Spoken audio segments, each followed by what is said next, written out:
ரூம்பா i7 மிஷினை எப்படி நம்ம ரீபூட் பண்ணுறது, மேனுவலாக ரீபூட் பண்ணுறது அப்படிங்கிறத நம்ம பார்க்கலாம். ஸோ இதுக்கு மிஷினை நீங்கள் ஃபஸ்ட்டு சார்ஜரில் வச்சுருங்க. சார்ஜரில் வச்சுருக்கும்போது உங்களுக்கு இந்த க்ரீன் கலர் லைட் எரியணும். ஸோ க்ரீன் கலர் லைட் எரியுதுன்னா மிஷின் கரெக்டாக சார்ஜ் ஆகிருக்குன்னு அர்த்தம். ஓகே.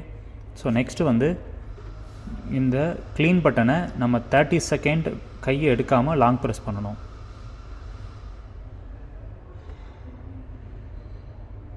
ஆஃப் ஆகிடும், ஒரு சவுண்டு வரும்.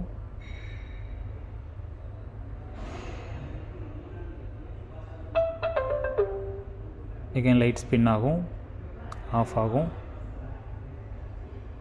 இப்போது லைட்டு ஸ்பின் ஆகிட்டே இருக்கும். இந்த ஸ்பின் ஆகிட்டே இருக்கும்போது ஒரு 10 செகண்ட் கழித்து கையை எடுத்துருங்க. ஸோ இதுதான் கரெக்டான ரீபூட் பண்ணுற ப்ராசஸ். ஸோ நீங்கள் சவுண்டு கேட்டோடனே கையை எடுத்துடக்கூடாது.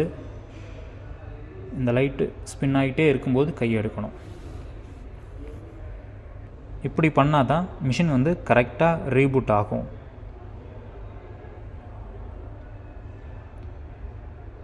இப்போ ஒரு சவுண்டு வரும். சவுண்டு வந்தோடனே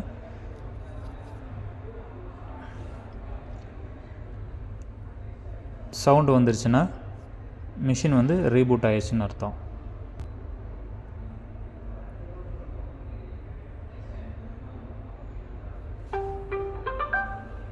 சவுண்டு வந்துருச்சு. ஸோ ரீபூட் முடிஞ்சிருச்சு.